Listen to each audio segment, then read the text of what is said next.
Chapter 6, Extus. In the brief instant before the transition between Entropy and Extus, I was hoping that I would get Godzilla and Anguirus back. As the board appeared, I saw my wish was half granted. I had Godzilla back, but no Anguirus. I would have preferred both, but despite Anguirus' neat abilities, I would have chosen Godzilla if I had to pick between the two. Extus had two different colored temples, white and pink, a pyramid, what looked like some modern buildings, and two other icons I couldn't figure out at the time. The new bosses were Kumanga, Gorosaurus, and not Ghidorah, who I was dreading to see, let alone fight. With Godzilla back, I was excited and eager to explore, yet still cautious. I went to the quiz level first. Just as before, this time Face's questions were more random than ever. Quiz 4. Question 1. Do elephants breathe? Answer, reaction, weird face number 2. Have you ever been molested by a family member? Answer, no. Reaction, weird face number 6. Have you ever raped anyone? Answer, no. Reaction, weird face number 8. Question 4. Is green your favorite color? Answer, no. Reaction, weird face number 10. Is the computer the pinnacle of modern technology? Answer, yes. Reaction, weird face number 4. Are you a tough guy? Answer, yes. Reaction, weird face number 12. Question 7. Can you fly? Answer, no. Reaction, weird face number 9. Question 8. Can you stand on your head? Answer, yes. Reaction, weird face number 7. Number 9. Do you hate raccoons? Answer, no. Reaction, confused. Do you feel blame? Answer, no. Reaction, weird face number 11. Would you like a new monster? Answer, yes. Reaction, surprised. Will you miss me? Answer, yes. Reaction, sad. I was happy that I was getting a new monster, but that last question bothered me. Will you miss me? Is Face referring to when I finished the game? I thought. Since the revelation of the game's truly otherworldly nature, I wasn't sure what to think of Face, or anything else in this game. But something about that last statement gave me a genuine feeling of sadness for Face.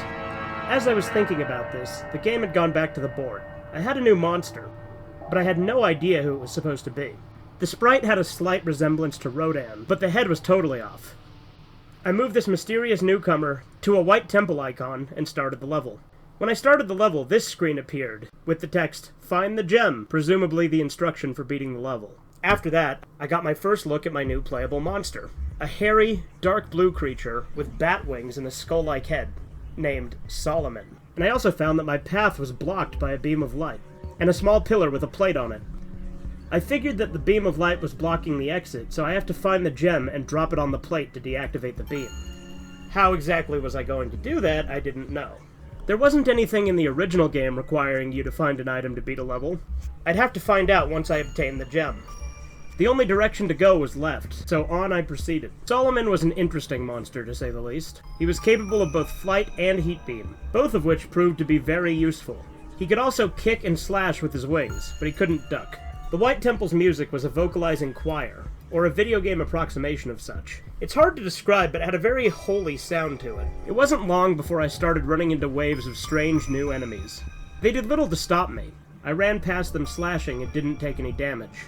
There was a pause between each wave of enemies. After you had killed about 10, there wouldn't be any for about a minute. Then the next wave would appear. After 5 minutes, I noticed holes in the floors and ceiling. Guillotine-mouthed creatures were rapidly flying up and down these crevices, so I had to time my jumps carefully because I didn't know if I'd get another shot at this. Luckily, I managed to get through without a scratch. I'm just lucky, I guess. After that, I found myself at the end of the hallway, facing some kind of new mini-boss monster. It moved fast and had some kind of projectile that shot in 4 directions, but I killed it quite easily using Solomon's heat beam. When the battle was over, I had my gem, which was inside the creature's head. I found that I could pick up and hold the gem by walking over it and holding down B. I made the long trek back to the start, deposited the gem on the plate, which deactivated the beam. I left the stage and was shown what was probably the strangest quirk related to this Solomon monster. Every time you complete a stage or defeat a boss with Solomon, this screen appears. I still have no idea what "still the best 1973" means. Neither the date nor the phrase has any meaning or significance to me that I can think of, and I've spent a lot of time thinking about it. The next level was a place I call the Bronze Pyramids. I used Godzilla and found that he had leveled up to 12 since the last time I played as him in Dementia. The Bronze Pyramids were fairly normal as far as these levels go, but the visuals were quite interesting, almost unusually colorful and lively. The music had a fitting Egyptian style to it. It was slow and mysterious sounding. I strolled through the level fighting off the various enemies. None were too difficult, although the ants could be a pain if you ran into too many at once. My favorite enemy was this giant reptile I encountered about halfway through. At the end of the level, I came to a giant pyramid and I engaged in yet another mini-boss fight. Although this one was a bit different, because I had to fight 2 of these monsters at the same time. Individually, I could have dealt with them easily, but fighting both of them at once was challenging. But I sped things up by tricking one of the twin beasts into barbecuing his brother by jumping when he used his flame breath. After defeating the twin monsters, I noticed something strange after returning to the board. I was now able to move my monster piece anywhere on the board without limits. Normally Godzilla could only move 3 spaces each turn, and Mothra could move 5. I wanted to try out Solomon some more, so I moved his piece over to the brown pillar-looking icons with colored dots and started a level. When I got into the level, I now realized what the level icon represented. Totem poles. I was greeted by 2 of them right at the beginning. The music had a Native American sound to it. It seemed to be using the same instruments as the Entropy Forest. It was noticeably different, but just as foreboding. I walked around for 3 minutes with nothing else in sight besides the totem poles. I didn't realize it until then, but I wasn't expecting another level with nothing alive in it, after all the activity in Entropy. Walking by all of these multicolored faces, this unnerving level left me feeling like I was being watched. Only about 10 minutes after I started Extus, I was already halfway through. After getting back from the totem pole level, I tried out one of the TV screens to see how strange they were this time. Even more strange than before, the music was the Uranus theme. I switched back to Godzilla to play another level, and this level was quite a surprise. It was a normal city level. The colors were gloomy, but even still, this was quite a shock. This was the kind of level I would expect to see in a Godzilla game, and I was kinda mad that I didn't get to play it earlier. The music was the Earth theme. I had found it strange that a level fitting a Godzilla game would show up this late. But there's no point crying over spilt milk, I suppose. I moved Solomon over to a grayish-green icon, which turned into a high-tech laboratory of some sort. Lots of mechanical drones in this level, but Solomon cleared through them just like the White Temple enemies. The music was a gritty, industrial beat. There was also a strange flying cyborg enemy, which was annoying because it would fly away when you jumped to attack it. Also of interest were these large stasis tanks, holding some kind of monster inside. And as you would guess, sometimes the monster would awaken and shatter through the glass. I tried to get past the stasis tanks as quick as possible, but the monsters inside proved to be vicious little bastards upon release. At the end of the level, there was an elevator, which I used to go down to the bottom level where the exit was. Along the way, I was shot by security drones. I couldn't leave the elevator, so my only defense was the heat beam. The last level type was this simple thing I call the Heart Temple, for obvious reasons. Nothing but a big hallway filled with floating enemies shaped like human hearts. They're incapable of causing you damage, so what you do is run through the level smashing as many as you can to get the power-ups. One run through these levels would get a life meter back up to full, and I would greatly appreciate these levels later. The Heart Temple's music reminded me of a circus tune. It had an overly cheerful sound to it, which gave the level a really weird feeling. Having seen all the level types, I chose to fight Gorosaurus using Solomon. The music for this fight was Gazora's theme. It was during this fight that I realized Solomon was overpowered. A single well-aimed slash can take down as many as 4 of the enemy's life bars. Due to this, the fight was over quickly. Gorosaurus had no projectile attacks, or anything else that could match Solomon's deadly claws. But I kept the fight going just long enough to see if Gorosaurus would use his iconic kangaroo kick, and I was greatly pleased when he did. Even though I knew Solomon was my fighting ace, I used Godzilla to battle Kumonga. Just for variety, I briefly considered using Mothra, but of course Godzilla won out. Kumonga was a simple opponent. No heat beams or anything. He attacks by jumping on you, stabbing you with his mandibles. And also he uses his signature webbing system to paralyze you. Once you get webbed, Kumonga will sometimes take the opportunity to attack, but it's mostly a way to buy time, like Gazora backing you into the corner until time runs out. His music was Hidora's theme. Gorosaurus and Kumonga defeated. I was at the end of Extus. Before I fought Not Ghidorah, there was something I had to do. I wasn't expecting much from it, but for documentation's sake, I took a look at the other TV station. This is what it was. I don't think there was ever much reason behind the TV screens. If I were to guess, I'd say it's just random, uncontrolled manifestation of the cartridge's abilities. Or maybe all of this makes perfect sense to the game. Who knows? Anyway, Mr. Fawcett's theme was the Saturn music. It was time for the opponent I'd been dreading, Not Ghidorah. Although I had gained courage with Solomon's combat advantages, I was still nervous, and when I started the fight, I was immediately confused. My opponent was not Gazora. I defeated the imposter with a few strikes, and then Not Magura appeared. Then it made sense. In order to get to Not Ghidorah, I had to battle all the previous replacements first, and battle them I did.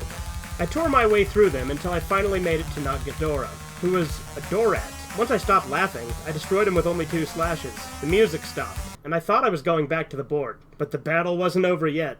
So the real fight was against the Chimera, a monstrous hybrid of all the replacement beasts. It was by far the most difficult boss yet. Every attack of his would cut down whole life bars per use, while attacks against him were greatly weakened. Solomon's Slash, for example, was now lucky to take away 1/2 of a life bar. During this battle, I gained great appreciation for two things: the boss fight time limit and the Heart Temple. Had it not been for those things, I might never have been able to beat this boss. To take down this behemoth, I came up with a strategy. I would switch between Godzilla and Solomon. As one began to get dangerously low on health, I would take him to the Heart Temple, while fighting Chimera with the other. I should count my blessings that Chimera couldn't regain lost health. A very interesting thing about Chimera was that the colored sections of his body corresponded to his different body parts, so each body part effectively had its own life meter. The head was invincible as long as the other parts were present, and would always be the last part to be destroyed. In addition to being difficult, it was also the longest fight so far.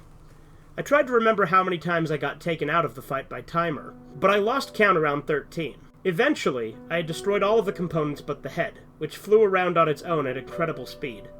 Chimera fought well, but I was extremely determined, and once he was reduced to a head, he no longer had the power to defeat Solomon, and I heat-beamed him into oblivion. And then Chimera was no more. I was exhausted after that drawn-out fight, and worried that it might affect my performance in the End World Chase level. The headquarters icon was replaced, but not by the Hellbeast face. Instead, it was a crucifix. I was completely stunned. I wasn't excited about seeing the Hellbeast icon again, but if there was only one good thing about those levels is that they were predictable. I basically had an idea of what to expect. But now, here I was, and the end icon was completely different. What did it mean? Why a crucifix?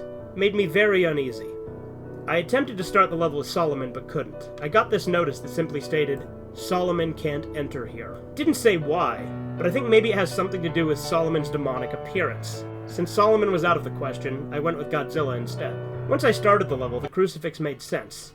The level was a graveyard. I was still on edge, thinking this was some kind of trick. The last level always involved running from the demonic beast, and I wasn't going to be fooled into thinking that this would be any different. So I started running, but after a while, without interruption, I slowed down. It was during this time that the music caught my attention.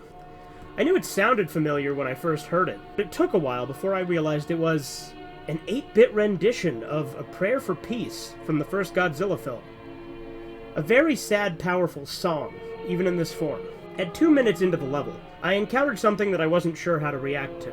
My first instinct was to run. This blue statuesque being simply floated in place, and I felt compelled just to stare at it for a time. Since this was a grave, and floating over a chapel, I guessed that it was some kind of angel, watching over the deceased. It gave me a strange but warm feeling. I wouldn't say happy, but I felt that I was at peace somehow. I had never seen this thing before, and yet it seemed familiar to me. Just as I was going to leave, the Hellbeast appeared, and its presence warped the music into a terrifying, discordant screeching and transformed the level, desecrating the tombstones as a new ground appeared, comprised of blood-soaked bodies.